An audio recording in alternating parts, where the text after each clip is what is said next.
جلد بازی شیطان کا کام ہے، مگر ہم سب کو یہ بھی معلوم ہونا چاہیے کہ کچھ کام ایسے بھی ہیں جن کو کرنے میں جلد بازی سے کام لینا چاہیے۔ ناظرین، 5 کام ایسے ہیں جن کو کرنے میں جلدی کرنی چاہیے۔ وہ کون سے 5 کام ہیں جن میں جلد بازی سے کام لینا چاہیے؟ یہی ہماری آج کی ویڈیو کا موضوع ہے۔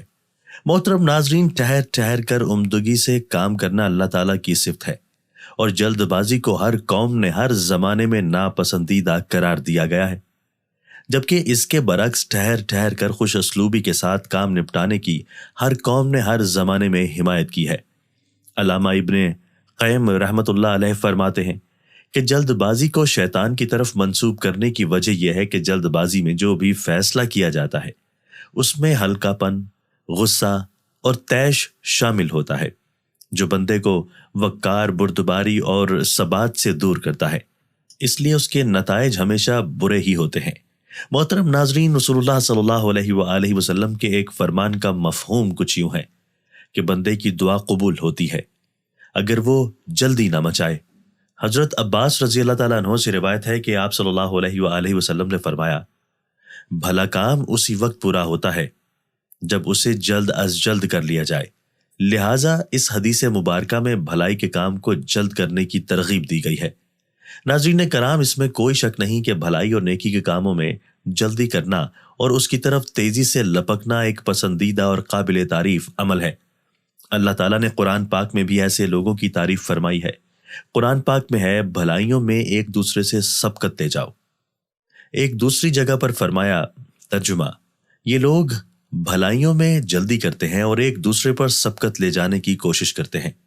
محترم ناظرین، علماء نے ٹھہر ٹھہر کر کام کرنے کو قابل تعریف اور جلد بازی کو قابل مذمت 3 شرائط کے ساتھ ٹھہرایا ہے۔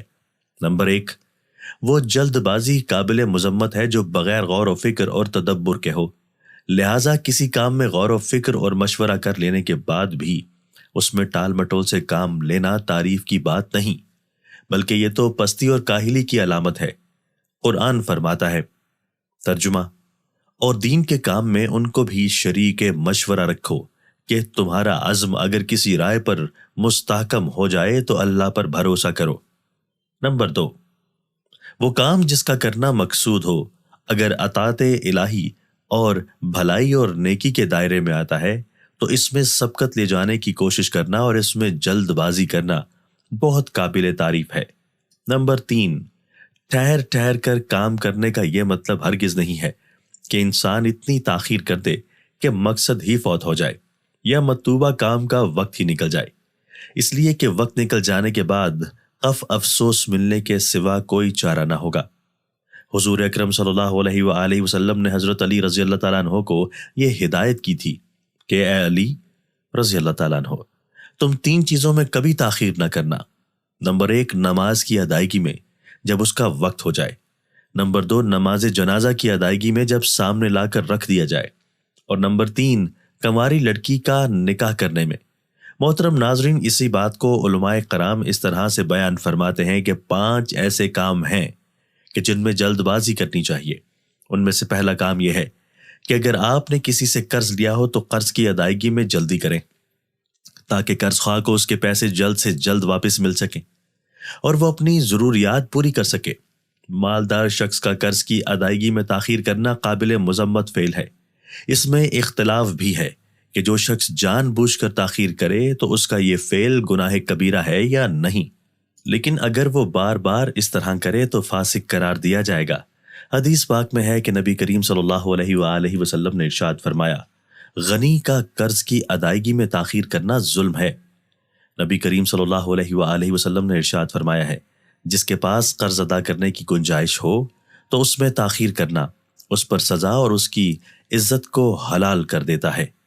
عزت کو حلال کرنا یہ ہے کہ قرض خواہ کہے کہ تم مجھ سے ٹال مٹول سے کام لے رہے ہو، اور اس کی سزا اسے قید کرنا ہے۔ اسی طرح حدیث پاک میں ہے کہ نبی کریم صلی اللہ علیہ وآلہ وسلم سے ایک شخص نے اپنے پیسوں کا مطالبہ کیا اور اس نے سختی سے بات کی تو آپ صلی اللہ علیہ وآلہ وسلم کے اصحاب نے اس کو مارنے یا ڈانٹنے کا ارادہ کیا تو آپ صلی اللہ علیہ وآلہ وسلم نے فرمایا اسے چھوڑ دو، کیونکہ حقدار کو سختی سے بات کرنے کی اجازت ہوتی ہے۔ ناظرین کرام، اگر کوئی شخص قرض کی ادائیگی کی نیت کرے تو اسے غیبی مدد حاصل ہوتی ہے اور اللہ تعالیٰ اس کے قرض کی ادائیگی میں آسانی فرما دیتا ہے۔ چنانچہ نبی کریم صلی اللہ علیہ وآلہ وسلم نے فرمایا، جس نے لوگوں سے مال لیا اور وہ ان کو ادا کرنے کا ارادہ رکھتا ہے تو اللہ تعالیٰ ان کی طرف سے اس مال کو ادا کرنے کے اسباب مقرر فرما دے گا، اور جو کوئی لوگوں کا مال قرض کے طور پر لے کر ان کو تلف کرنے کا ارادہ رکھتا ہے تو اللہ تبارک و تعالیٰ اس سے تلف کر دے گا۔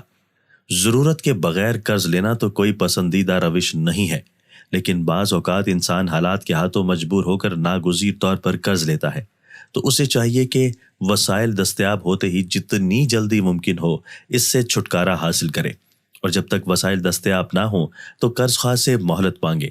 حضرت اماں عائشہ صدیقہ رضی اللہ تعالیٰ عنہا بیان فرماتی ہیں کہ رسول اللہ صلی اللہ علیہ وآلہ وسلم نماز میں دعا مانگا کرتے تھے اور تعلیم امت کے لیے اللہ تعالیٰ کی بارگاہ میں یوں عرض کرتے کہ اے اللہ، میں قرض اور گناہ سے تیری پناہ میں آتا ہوں۔ ایک شخص نے عرض کیا، یا رسول اللہ صلی اللہ علیہ وآلہ وسلم، آپ قرض سے بہت زیادہ پناہ طلب کرتے ہیں۔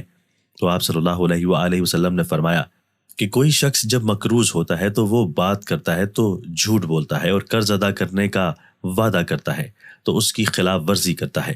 محترم ناظرین، نبی کریم صلی اللہ علیہ وآلہ وسلم کی تعلیمات کی روشنی میں یہ بات سامنے آتی ہے کہ 5 کاموں میں جلد بازی سے کام لینا دراصل نیکی ہے اور گناہوں سے بچنے کا راستہ ہے۔ نمبر 1، قرض کی ادائیگی میں جلد بازی سے کام لینا چاہیے۔